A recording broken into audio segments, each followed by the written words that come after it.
Gerhardt Bloom, looking at the tyranny and the delusions of the social justice movement.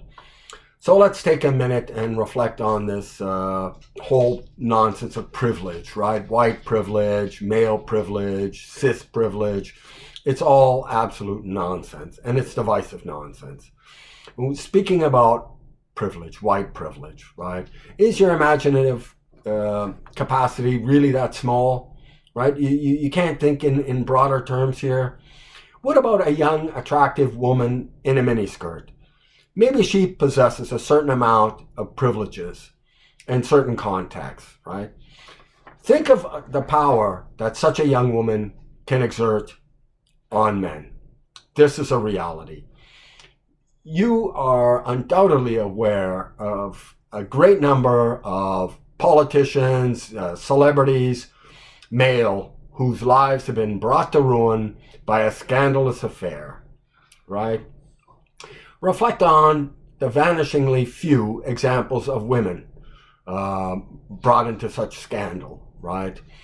This doesn't happen to women. It happens to men all the time, right? They're susceptible to this allure of female beauty, right?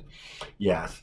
And women, as a young man going into nightclubs, I could see the bouncers just waving in the very attractive women, right? Everybody else wait in line, right? And what about height privilege? Yes, this is actually a thing. Taller men tend to make more money and get promoted more readily. This is an established fact in social science literature. Consider also the beauty and attractiveness privilege. I mentioned it briefly. Yes, attractive people are perceived as being better people. This is known as the halo effect in the social science literature. It's a well-established fact, right? The tragic vision of life recognizes that there will always be sources of unfairness. We simply cannot make life fair without creating immeasurable harm, right? Some are born into families of wealth and privilege, others born into struggling families. You may have been born strong and healthy. Sadly, some wake to the world to find themselves in broken or diseased bodies. Yes, their families might be wealthy, and they may be white and male. Do you think they wouldn't trade some of that privilege of their white skin to be able to see or to walk?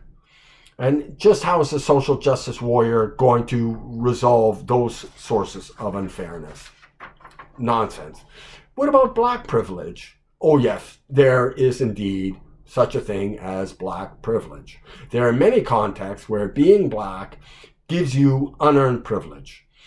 Black people now receive racially biased preferences in employment and in education. This is obviously racial discrimination. There are numerous cases of people pretending to be black for the sake of social advancement. Think of Rachel Dolezal, former head of the NAACP, trotting around pretending she's black, right? And so she wasn't an oppressed black person. She was wearing the facade of being black for social advancement. And Asian students. Asian students denied admittance into Harvard to make room for underrepresented groups. Well, and these Asian students had marks well above the established norm.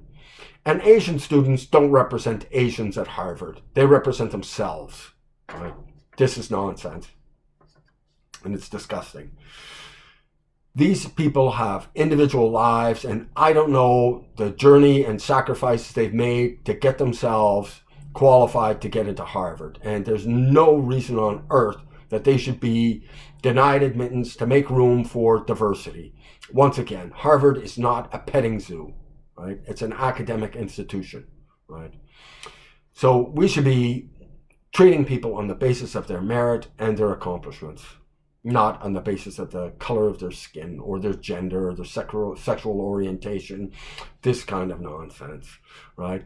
Recognize here that the children of Obama or Kobe Bryant are eligible for racial preferences, while some poor white kid in Arkansas, he gets no privilege at all. In fact, he might not get in, notwithstanding the marks needed to get in to make room for some black kid whose marks haven't met the grade, right?